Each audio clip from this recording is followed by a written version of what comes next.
บายดีเด้อฝากติดตามช่องการละทอนเด้อในห้องเสียงเพี้ยนค่ะ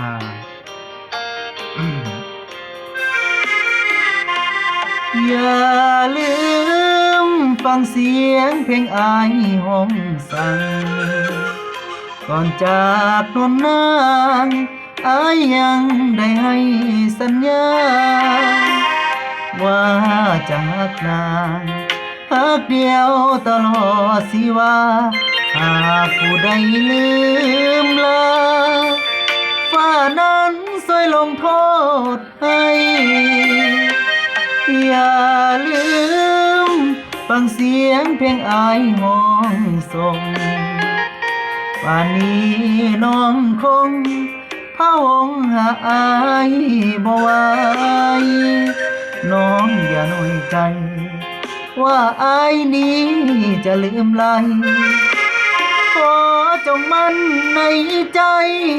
ว่าสายฮักแท้แน่นอนน้องนางจะเหมือนตัวอายบ่นอหรือมีคู่ความหอพานอจากอายไปก่อนน้องอย่าลืม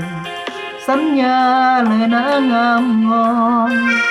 ที่ไม้เป็นคู่เคียงหมอนความบางอ่อนตลอดสิว่าอย่าลืมฟังเสียงเพลงอายเสียก่อนก่อนจะเข้านอนขอวอนมาก่อนนิทานน้องจงได้นอนฝันดีเถิดนะแก้วตาขอน้องอย่าลืมลาสัญญาสองเฮาเดินหน้าฝากเป็นกำลังใจให้ดีเด้อ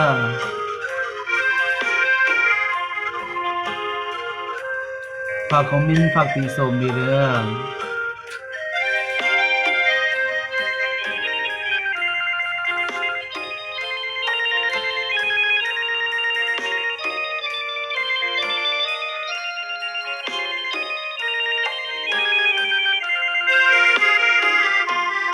น้องนางจะเหมือนตัวอายบ่นอหรือมีคู่ความหอพานอจากอายไปก่อนน้องอย่าได้ลืมสัญญาเลยนะงามงอนที่ไม้เป็นคู่เคียงหมอนห่วมบางอ่อนตลอดสิว่าอย่าลืมฟังเสียงเพลงอายเสียก่อนก่อนจะเข้านอนขอวอนมาก่อนนิทาน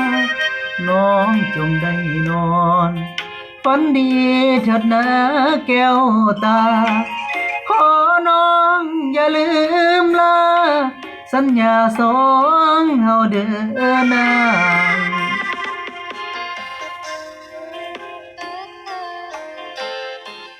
หมดแล้วจบแล้ว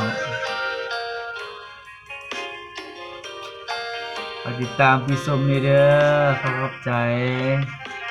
บ๊ายบาย